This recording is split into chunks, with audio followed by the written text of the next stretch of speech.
आदिवासी संस्कृति चलणी और परंपरा पाई जिलार एक स्वतंत्र परिचय रही।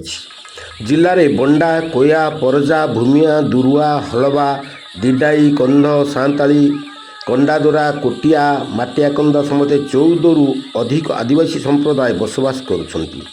सेमानक मध्य बंडा जनजाति रही भिन्न परंपरा।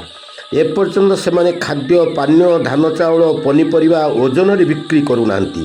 सबकिछि अदल बदल चली भागबंटार चली। बंडा घाटी तले मुंडीगुड़ा रविवार साप्ताहिक हाट में यही संप्रदायर लोके एभली अदल बदल और भागबंटा आकार सामग्री नेउछंती। गवेषक और पर्यटकों यही हाट एक गुरुत्वपूर्ण भूमिका ग्रहण करुछि।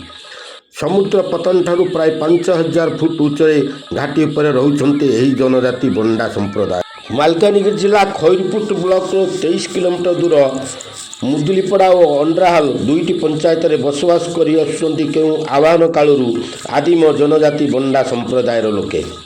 बंडा संप्रदायर लोक मैंने निज निज उत्पादित पनीपरिया और सामग्री गुड़ी पादरे चली चली सूच पर्वतमाला घाटी चली चली आसी मुंडीगुड़ा हाट में पहुँची से बिक्री कर घर चलना जिनस सहित पुंतीमाल और विभिन्न प्रकार अलंकार किणी नहीं था।